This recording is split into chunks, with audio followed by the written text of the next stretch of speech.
अस्सलाम वालेकुम नाज़रीन, आपको अपने चैनल में वेलकम कहती हूँ। शुरू करती हूँ अल्लाह के नाम से जो बड़ा ही मेहरबान और नहायती रहम करने वाला है। अस्सलातु वस्सलामु अलैका या रसूल अल्लाह व अला आलिका व सहाबिका या हबीब अल्लाह। नाज़रीन, आज की इस वीडियो में मैं आपको गुर्बत ख़त्म करने का नबी करीम सल्लल्लाहु अलैहि वसल्लम का बताया हुआ नुस्खा बयान करने जा रही हूँ। नाज़रीन, आज की इस वीडियो में मैं आपको ये बताऊंगी कि हज़रत मोहम्मद सल्लल्लाहु अलैहि वसल्लम ने एक शख्स जो कुछ मांगने के लिए आपसे आया, आपने उसकी मदद क्यों नहीं की और मदद करने की बजाय आपने उसको क्या फरमाया। वीडियो का आगाज करते हैं। नाज़रीन, ये एक ऐसा आपको अमल बताने जा रही हूँ जिसमें फौरी तौर पे गुर्बत का खात्मा हो जाता है और मोहताजी ख़त्म हो जाती है। नाज़रीन, आप जानते हैं कि मोहताजी अल्लाह किसी को ना दे। नाज़रीन, आप चाहते होंगे, हर कोई ये चाहता है कि अल्लाह उसे किसी का मोहताज ना करे। हमारी हर दुआ में ये दुआ लाजमी तौर पे होती है कि अल्लाह हमें किसी का मोहताज ना करे। तो आज की इस वीडियो में मैं आपको ये बताऊंगी कि वो कौन सा तरीका है जो कि मोहताजी ख़त्म कर देता है। नाज़रीन, हज़रत अनस बिन मालिक से रिवायत है कि अंसार का एक शख्स रसूलुल्लाह सल्लल्लाहु अलैहि वसल्लम की खिदमत में आया। वो आपसे कोई चीज़ चाह रहा था। आप सल्लल्लाहु अलैहि वसल्लम ने इससे फरमाया, तुम्हारे घर में कोई चीज़ है? उसने अर्ज़ किया, जी हाँ, एक कंबल है जिसका एक हिस्सा हम औरतें और एक हिस्सा बिछाते हैं, और एक प्याला है जिससे हम पानी पीते हैं। आप सल्लल्लाहु अलैहि वसल्लम ने फरमाया, वो दोनों चीजें मेरे पास ले आओ। वो गया और इनको ले आया। रसूलुल्लाह सल्लल्लाहु अलैहि वसल्लम ने इन दोनों को अपने हाथ में लिया, फिर फरमाया, इन्हें कौन खरीदता है? एक शख्स बोला, मैं। ये दोनों चीजें एक दिरहम में लेता हूँ। आप सल्लल्लाहु अलैहि वसल्लम ने फरमाया, एक दिरहम पर कौन बढ़ाता है? ये जुमला आप सल्लल्लाहु अलैहि वसल्लम ने 2 या 3 बार फरमाया। एक शख्स बोला, मैं इन्हें 2 दिरहम में लेता हूँ। चुनाचे आप सल्लल्लाहु अलैहि वसल्लम ने ये दोनों चीजें इस शख्स के हाथ बेच दी।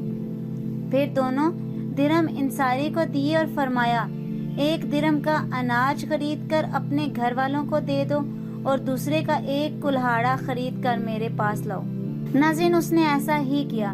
रसूलुल्लाह सल्लल्लाहु अलैहि वसल्लम ने इस कुल्हाड़े को लिया और अपने हाथ मुबारक से इसमें एक लकड़ी जमा दी और फरमाया, जाओ और लकड़ियां काट कर लाओ और बेचो और 15 दिन तक मेरे पास ना आओ। चुनाचे वो लकड़ियां काट कर लाने लगा और बेचने लगा। फिर वो आप सल्लल्लाहु अलैहि वसल्लम के पास आया और उस वक्त उसके पास 10 दिरहम थे।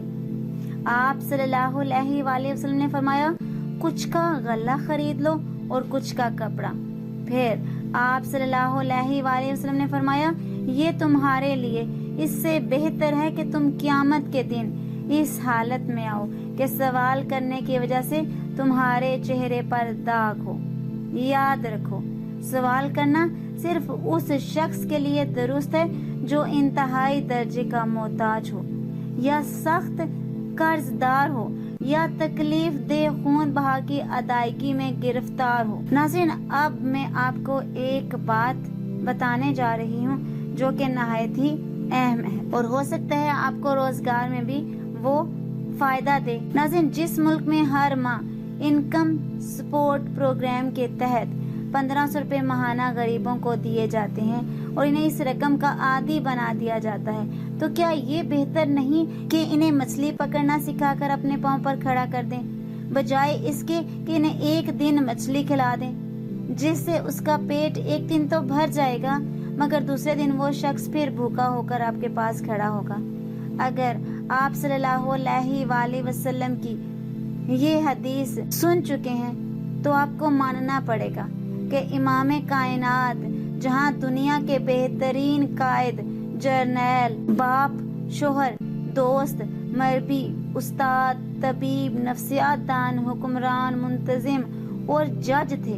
وہیں رسول اللہ صلی اللہ علیہ وآلہ وسلم بہترین مشیت دان بھی تھے۔ اور ناظرین، جیسا کہ عمران خان صاحب نے مرغی انڈے کا بیان اور پیٹ بھروں کا مذاق بنایا، 2 دن سے عمران خان کے مرغی اور انڈوں والے بیان پر جس طرح کے پیٹ بھروں کے لطیفے اور جھکتیں آ رہی ہیں، اس سے اندازہ ہوتا ہے کہ ہماری عوام کا ایک حصہ اپنے ان 2% کے فائدے کے سوا کچھ سننے اور سمجھنے کے لیے تیار نہیں۔ یعنی اگر میرے فائدے کی بات نہیں تو پھر میں انی پا دیاں گا۔ ناظرین، آپ غور کریں کہ آخر بات کیا ہو رہی ہے۔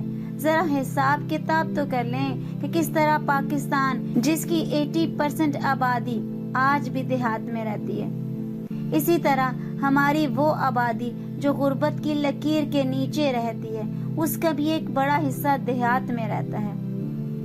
اس آبادی کو غربت سے نکالنے کے لیے مرغبانی اور لائف سٹاکنگ کس طرح ایک انقلابی قدم ہو سکتا ہے، جسے ہم بہت تیزی سے اور انتہائی کم وقت میں اس آبادی کی غربت کے مسائل کو حل کر سکتے ہیں۔ ناظرین، مرغبانی کس طرح ایک غریب خاندان کے ذریعہ آمدنی میں اضافہ کر سکتی ہے، میں بتاتی ہوں۔ ناظرین، انڈے دینے والی ایک اچھی مرغی کی قیمت تقریباً 400 سے 500 روپے ہے اور ایک مرغی سالانہ اوسطاً 200 انڈے دیتی ہے۔ اس طرح اگر آپ 10 مرغیاں پالتے ہیں تو روزانہ 7 سے 8 انڈے لے سکتے ہیں، یعنی ماہانہ تقریباً 170 سے 180 انڈے، یعنی ہر ماہ تقریباً 3000 سے 3200 روپے کی آمدنی، اور ہر سال قریباً 40,000 روپے کی آمدنی۔ ناظرین، ان مرغیوں کو گھر میں بچ جانے والی خوراک پر بھی بآسانی پالا جا سکتا ہے۔ اب آپ خود اندازہ کیجئے کہ اگر آپ ایک خاندان کو ہر ماہ 1500 روپے دیتے ہیں، جو کہ سالانہ 18,000 روپے بنتے ہیں، جو کہ کسی پیداواری عمل کا حصہ بننے کی بجائے خرچ ہو جائیں، تو کیا یہ بہتر نہیں کہ آپ ان خاندانوں کو اس بات پر ابھاریں کہ وہ چھوٹے پیمانے پر لائف سٹاکنگ اور مرغبانی جیسے منافع بخش کام پر توجہ دیں، جس سے نہ صرف حکومت پر بھی بوجھ کم ہوگا بلکہ ہماری ایک بہت بڑی آبادی غربت سے بھی فوری نکل آئے گی۔ ناظرین، ضروری نہیں ہے کہ آپ مرغبانی کا کام کریں، آپ کوئی سا بھی کام کر سکتے ہیں جس سے سمجھتے ہو کہ آپ کو فائدہ ہو سکتا ہے۔ ناظرین، مانگنے کی بجائے، دوسروں پہ بوجھ بننے کی بجائے، دوسروں کا محتاج ہونے کی بجائے ایسا کام کریں جس سے آپ کی معاشرے میں عزت ہو، جس سے آپ کی پہچان ہو۔ ناظرین، ایک دفعہ میں ایک بازار گئی، وہاں پہ میں نے دیکھا کہ ایک شخص جس کا ایک ہاتھ نہیں تھا، آدھا بازو کٹا ہوا تھا۔ ناظرین، اس کے ہاتھ میں بیچنے کے لیے چھوٹی چھوٹی چیزیں تھیں جو کہ بیچ رہا تھا اور اپنے گھر والوں کا پیٹ پال رہا تھا، اور ایک ساتھ ایسا بھی تھا جو کہ ہٹا کٹا جوان کما سکتا تھا لیکن وہ مانگ رہا تھا۔ اب وہ انسان بہتر ہوا جو محنت کر کے چاہے کوئی کام بھی کر رہا تھا لیکن محنت کر رہا تھا، اپنے بچوں کو پالنے کے لیے کسی سے خیرات صدقات نہیں لے رہا تھا بلکہ محنت کر رہا تھا، تھوڑا کھا رہا تھا، زیادہ کھا رہا تھا لیکن محنت کر کے۔ آج کی اس ویڈیو میں اتنا ہی۔ اگر آپ کو میری ویڈیو اچھی لگی تو لائک اور شیئر کیجیے گا، اگر میرے چینل پر نیو ہے تو سبسکرائب کر لیں اور ساتھ والے بیل کے آئیکن کو کلک کر لیجیے گا تاکہ میری ہر نئی آنے والی ویڈیو کی اپڈیٹ آپ تک پہنچتی رہے۔ اپنا بہت سا خیال رکھیے گا، مجھے اپنی دعاؤں میں یاد رکھیے گا۔ ملتے ہیں اگلے ویڈیو میں، تب تک کے لیے اللہ حافظ۔